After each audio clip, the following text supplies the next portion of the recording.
So, awkwardly in front of camera, we've got a brand new podcast. Woohoo!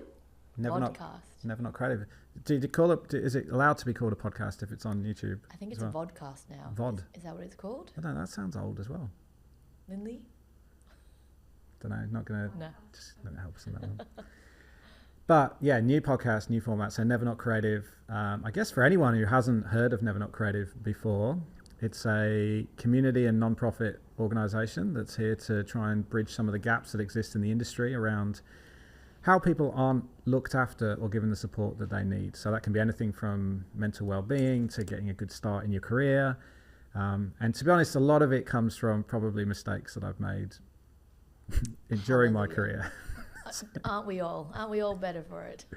So apologies for everyone that got burnt along the way, but hopefully things are better now. So it's a new format. Normally we do this behind closed doors with no cameras, but we have a new co-host, Rachel, and Rachel's pulled me right out of my comfort zone and put me in front of a camera and said, we have to do YouTube and TikTok. And I only go to TikTok for cat videos to get my kids to bed. So they're excited that I'm going to be a TikTok star. They're going to see you next to the cat videos and they're going to be fighting for the attention. Yeah. What do we watch? Yeah. Or they just start putting like red dotted lights at me, trying to get me to move around the room. But yeah, so it's great to have you here, Rachel. Oh, thank you for having me. Thanks for joining us on the podcast. But do you want to introduce yourself? Sure. It's such a delight to be here. So thank you for having me. I feel very blessed. My name is Rachel Zhang. I've been in this industry, probably the digital industry, for about 15 years now, and started off in advertising and agencies, and then I've done it kind of all from consultancies to corporates to startups to just freelancing for yourself. So kind of done it all in every industry that you can imagine. So I've got lots of opinions on things. And lots of scars and good things along the way. Similar to you, probably have burnt a few things along the way, and you know, we all learn and we all just do our best to be a bit better every day. And weirdly, we never crossed paths until recently, but our paths along the time have crossed. Our LinkedIn profile is interwoven, right? You would have worked with a lot of similar people, and yeah. I know you asked a few people just to check I wasn't a serial killer or anything like that. Reference check is important. That's a good idea. So I guess where the podcast is now, and it's sort of new and improved and revamped, is that Never Not Creative once a month does an event called Asking for a Friend, mainly over in Australia. I think we're going to take it around the world soon. Nice. And it's a chance for anyone, anywhere, to ask a question to an industry leader and a psychologist about anything to do with their career, mental well-being, how to get ahead in the industry. We've had all sorts of questions. And so we thought, well, let's take some of that content, put it into a podcast, and hopefully, you know, for those that can't make the live sessions that we do, it'll be a good source of, you know, how to get ahead and how to get through some of the challenges that are, I think, quite symptomatic of the creative, digital, design, media, advertising, marketing industry, because it's kind of, we cover all of that, I think. I think that's a great idea as well. It's so scalable. We can have asking for amigos, like asking for amigos. Yeah. Oh, right. So like, take it to Spain. It global. Is that what you're saying? Yeah. Absolutely. Because you know, this industry exists globally, and we're all doing similar things. And I'm sure it'd be really interesting for people to be able to connect and share and see, even on a global scale, are we experiencing the same things? Are we able to learn from, you know, industries maybe overseas who are doing it better? So I think it's a great. Yeah. And so appreciative of all the work you do. I think it's amazing, the platform you've created, the space you've created for people to ask these questions, to share and just be vulnerable, and also learn from each other and have a giggle and be like, we're not batshit crazy. This happens to everyone. And I think it's, a really wonderful resource for people. It's cool. A bit about our surroundings. What's weird is we're in a container within a building. So we're very lucky that our friends at Paper Moose, and especially Nick Hunter, has given us this amazing space to be able to record our show. And so thank you, Nick. We're very, very appreciative of that. You're the best. Yes, you are. So I think we should probably get into it. Let's do it. we are going to theme this episode around burnout. It's a weird thing that kind of, I always have this struggle of like, are you meant to go through burnout if you're any good? Yeah, I was pondering this today. You know, I know people say it shouldn't be a rite of passage, but I also think some of the best work, when I reflect upon it, burnt me out. Yeah. Because you're so passionate about it, you're so drawn into it that you're thinking about it while you sleep, when you wake up, that it's almost impossible not to do great work and be burnt out to some degree. And I actually remember running a panel at the design conference in Brisbane a few years back, and one of the things was like, can we do great work without burning out?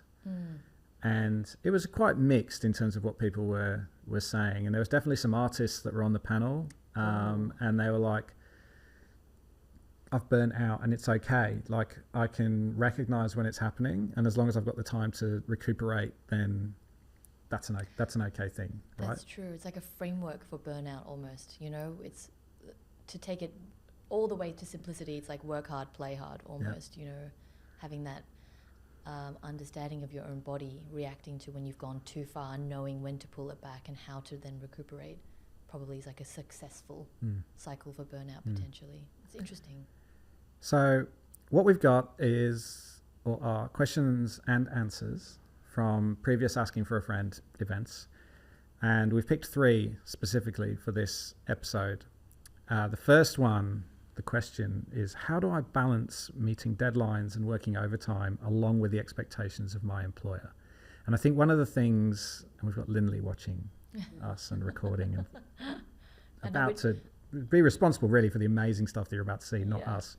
I feel rude not looking at you as well, so if I look over here, it's because I'm looking at you. But as you come into the industry, a lot of people will tell you that it's all about the work, right? Like, you know, so you've got to do whatever possible to do the best possible work. And certainly the creative industry in particular is guilty of being told that everything is a world-changing opportunity, which I've worked in businesses that have done that plenty of times in the past. And so with this question, we've actually got Simon Lee, who's the ECD at the Hallway in Sydney. And I actually really liked how he sort of balances the up and down of it's all about the work, and that we're kind of in this together. I need to know that my team are in it with me to get to that, whatever it takes. And they need to know that I'm not going to take the piss. He talks about give or take. The reciprocity, doesn't he? Yeah. And so, but there is, I think, a contentious point, which is like, hey, we are all in this together. And if you're not, or if you want to clock off at 6, maybe this isn't the place for you. Yeah. Which is tough. Like, how do you... I mean, I guess it's tough, but it's also setting really clear expectations, right? Like, every business, I think, is an ecosystem, and it's always comes from the top. And I think if that company has really clear expectations of what they call success, and if that's showing up till 1 a.m. all together, and we band together, and they're also here, management's all here, and it's very clear from the get-go, I think that's probably a positive in a way. And then you know what you're signing up for. But also I think times are changing, and people are realizing that work isn't everything. So I think I loved what he said about reciprocity of giving and taking, and you know, if you work overtime, you get time in lieu. And I think a lot of that is just people being heard and being recognized for the extra work they put in. People just want to know that you appreciate it, and maybe not even having to ask that time off in lieu. You just get told, hey, I've noticed you've done this much. Please take an extra day off next week or the week after, you decide.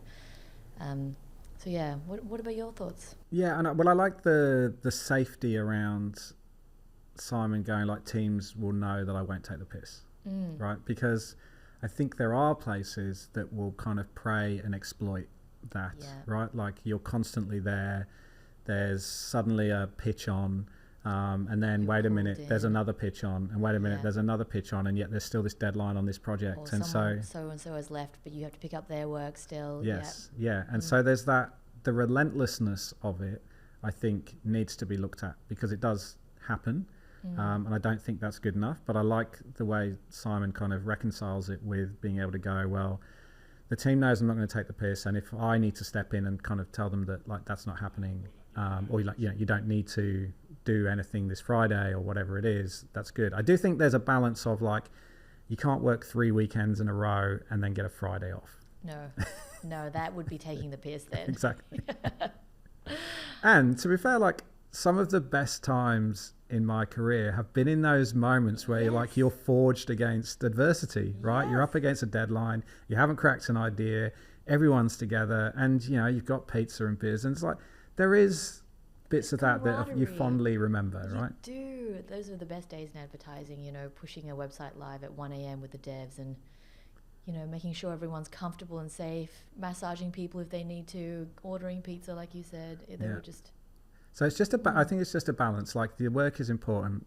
You sometimes need those moments and those highs in your life, but you've got to be able to smooth it out so that the lows don't get too low.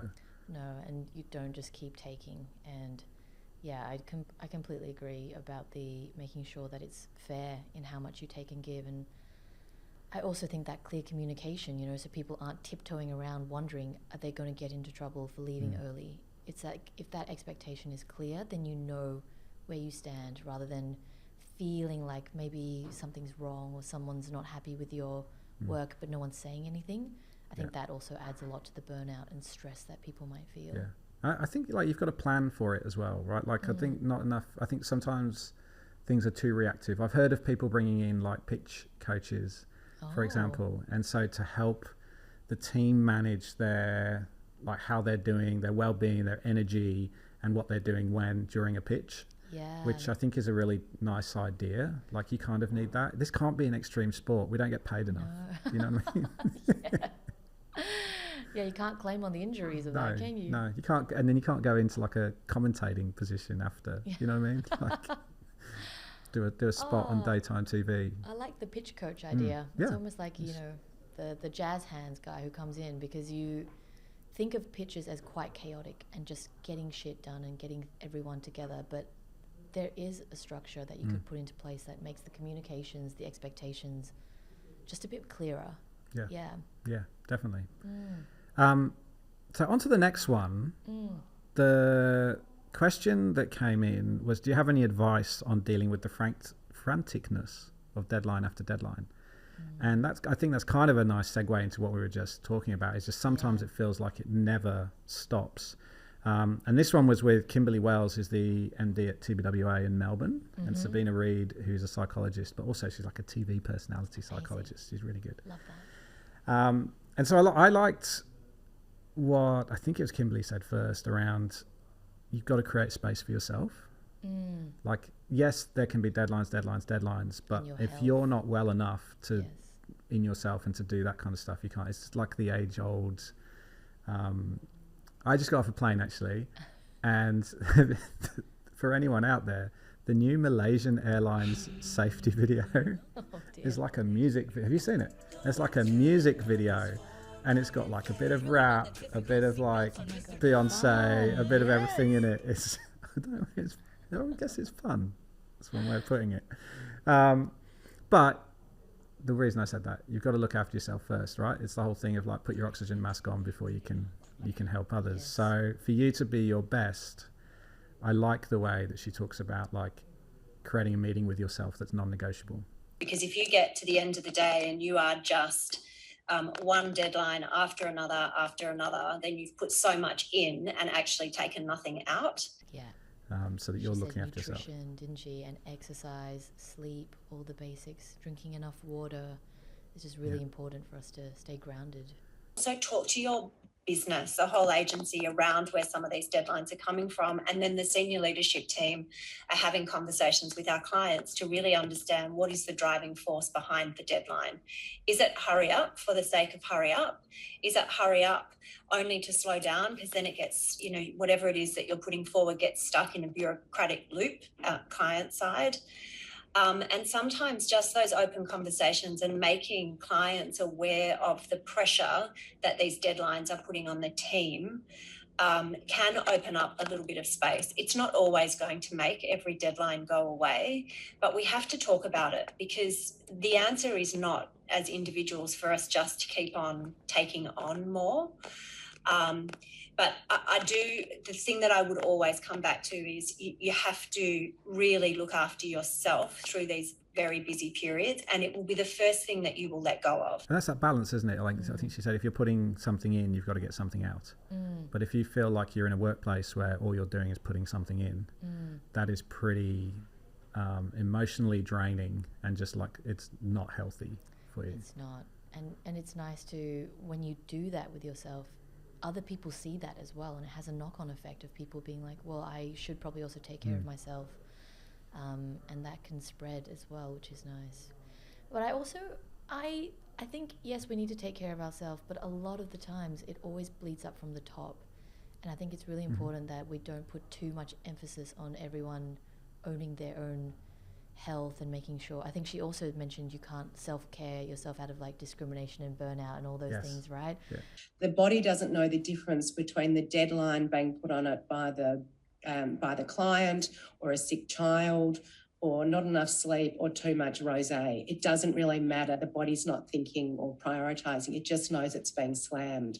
So it really, you know, for people who are in managing positions listening, I think it's really important to take accountability of, am I looking after myself, and therefore am I looking after my team?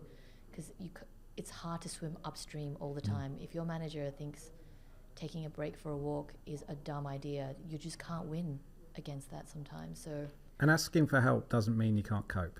That was the kind of nice sort of end point I found, that like no one's amazing at everything. No, we shouldn't be. Yeah, no. And people love to give help, so it's like reciprocity in that sense as well. Yeah. What about the banana lounge? You got one of those? What's a banana lounge? So Sabina talks about a banana lounge. You've got to get back to the banana lounge every day. Let your body and mind know that it's at peace and safe, and that it's not under threat. Oh, I love that. And so being able to have time to get to the metaphoric banana lounge every day, a couple of times a day, is allowing the body to know that that threat in that moment has passed. We recalibrate, and it allows us to go back into battle again.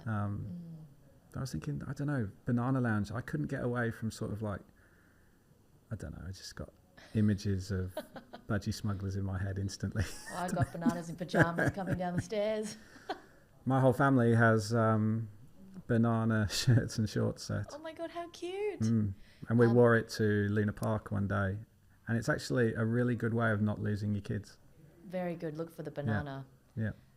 This actually reminded me of a good story I just forgot to tell you about a really great designer I worked with who had a banana suit. Kintaro, if you're listening, this is you.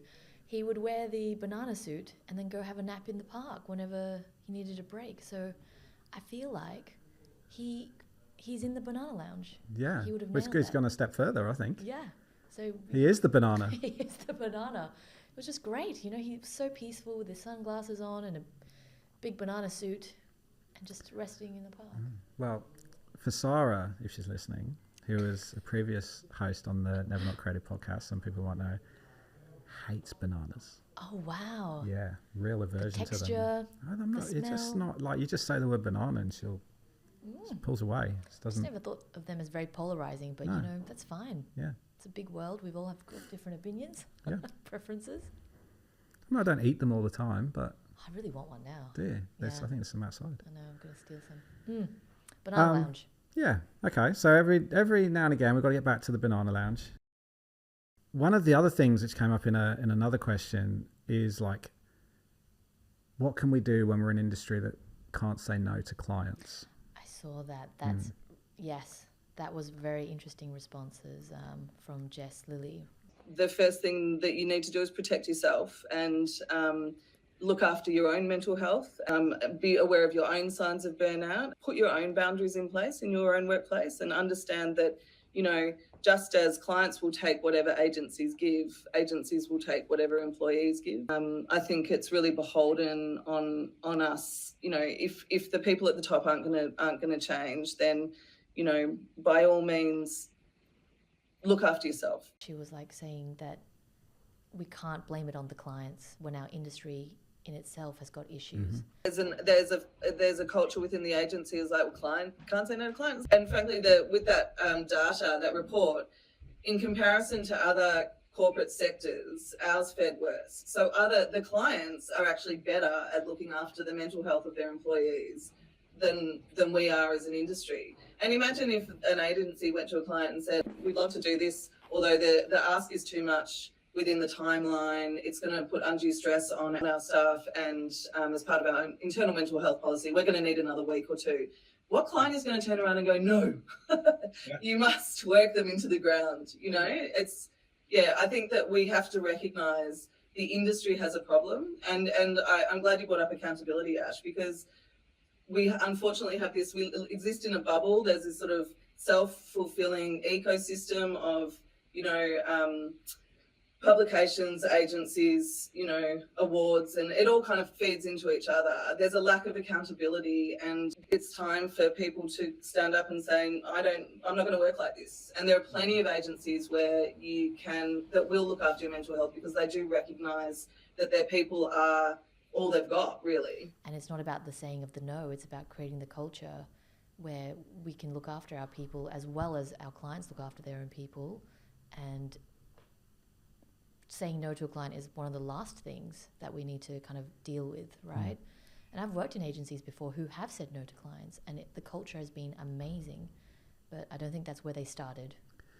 No, and it's interesting because I think you can overlay that with, so in the mentally healthy research we've done in the past, one of the variables that we overlaid in the research when we analysed it was, is your business seen to put profit first or people first? Yes.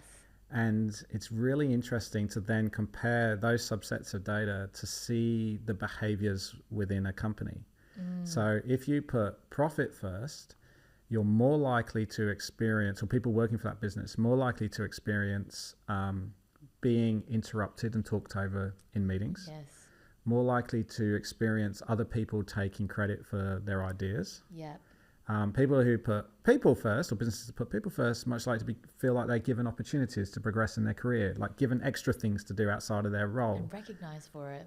Yes, absolutely. So it's a really interesting dynamic around if you're always putting clients first, essentially what you're doing is always putting money first and not your own people. And that generally is a recipe for burnout, isn't it? And you can feel it when you're working in those businesses. You know that they're prioritising getting as many dollar bills over the line for this quarter, or needing to make it work, and you can just feel how it's just extractive of what we need from you to make sure that happens. Take.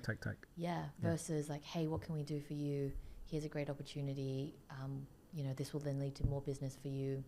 And turnover as well generally is much better in those places.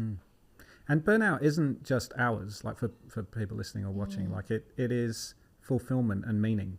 Yes. Because if you don't feel like you're getting something out of your job, that actually adds to the drain of what is the point? Why am I doing this? Yes. David Bradford actually from Telstra sent me the most amazing article about brownout. Have you heard of that?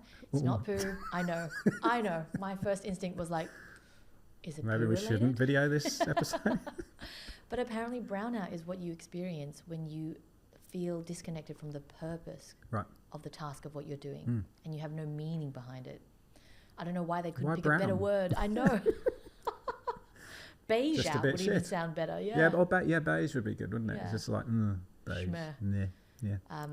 So I'm guessing a lot of people might be experiencing that as well, because I feel like the younger generation is so much more woke, and everything they do, I'm a big fan, is more purpose driven. So I can imagine a lot of workplaces where you're just doing the mundane, which is different to what I call the fundane. There's lots of things in life that are fundane, which is you great. make your own concepts and stuff. Yeah, that's good. Fundane. Fundane, yeah. Or do you have a friend called Dane? But I'll be looking. So if anyone out there there's a Dane, hit me up. We can be friends. Only if you're fun. But not like that. The other thing that Ash brought to this conversation was that the onus shouldn't always be on the individual. A lot of people think, oh, I'm burning out, oh, I'm overwhelmed, oh, my mental health is suffering. What am I doing wrong? And they tend to sort of turn the lens around to almost judge themselves. And you know what? It's not just a one person. You can't sort of self-care away discrimination, racism, capitalist greed.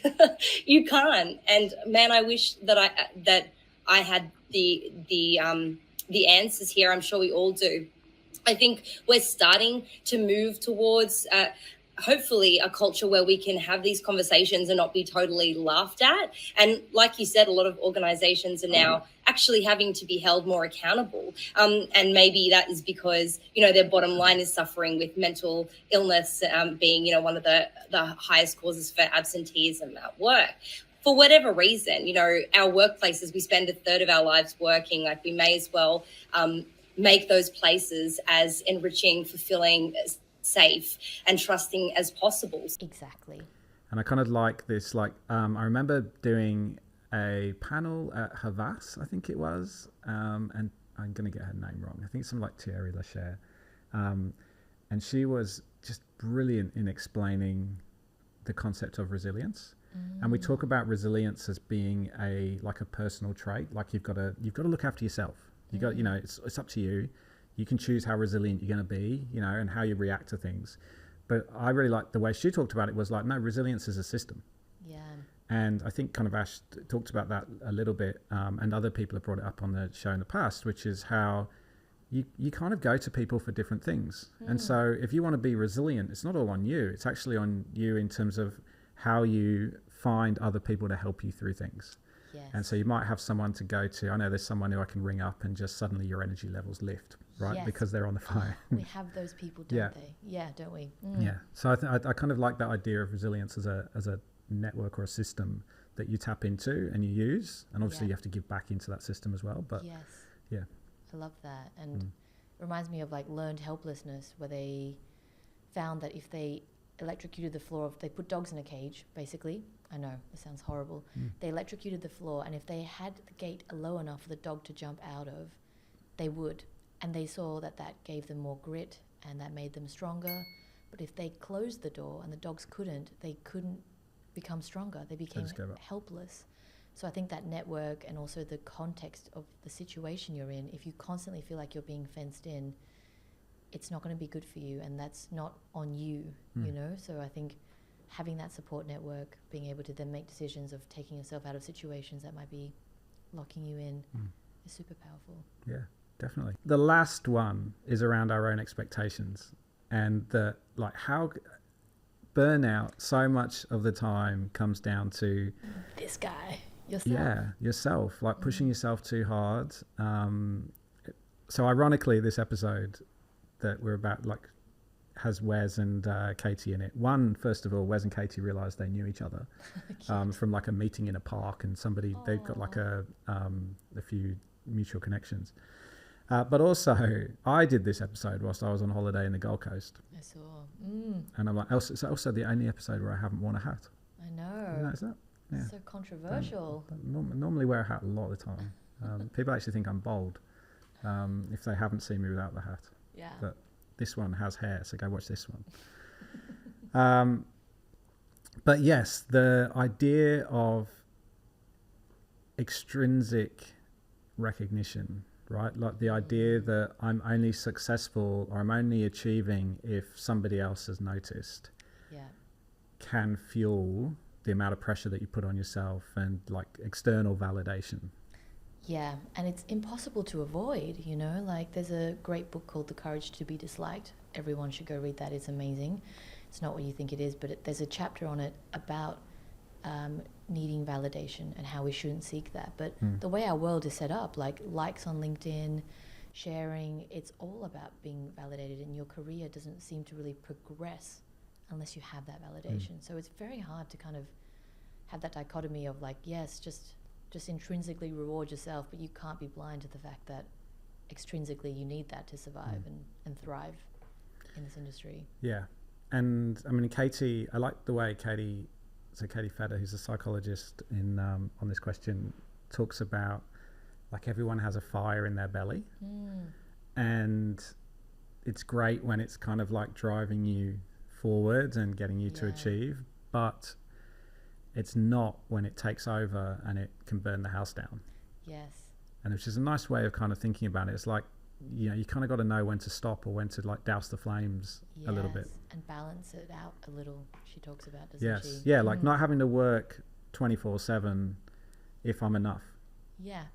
Yeah, And then and that's where the intrinsic motivation comes in, right? Like, am I enough? Have I done enough? Am I doing pretty well right now? yeah, is what I'm doing truly aligned with what I want to do as well? Because I think that extrinsic really plays a factor when you're kind of doing things just for that, rather than following what you really want to do.